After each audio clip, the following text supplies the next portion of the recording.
Hi, this is Rich at Cogent Paint Techniques. The elderly couple who own this house had the entire house painted in beige.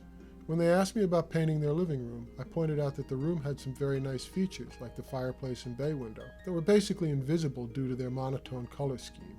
I explained that by adding color to the walls it would allow the moldings, trim, and other features to stand out and be noticed.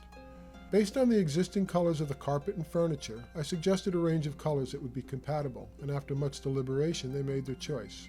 At first they were a little nervous about going with such a bold color, but in the end they were very happy with the results. The slideshow picks up after the ceiling and trim had been prepped and painted.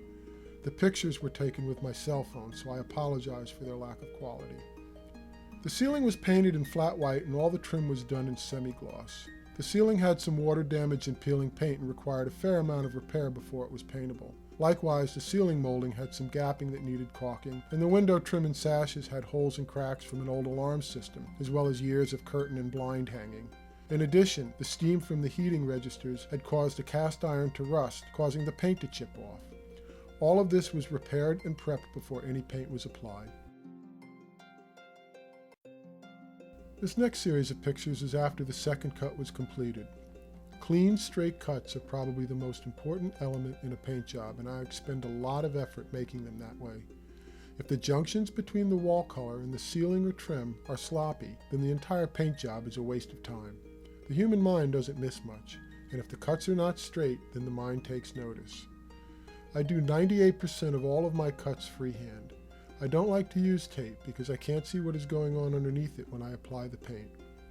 Repainted surfaces, those that have been previously painted one or more times, are rarely flat. They usually have all kinds of little bumps and tiny voids on them, and tape has a difficult time laying perfectly flat on them.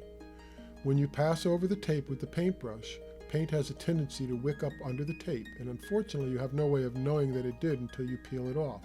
By then it's too late. So I cut freehand, which allows me to work around any inconsistencies I come across. The last series of pictures is the finished room. Now the room has warmth, and the bay window, fireplace, windows, doors, trim, and molding really stand out. I really enjoyed watching the reaction the couple had when they saw the finished room for the first time, and they were a pleasure to work for.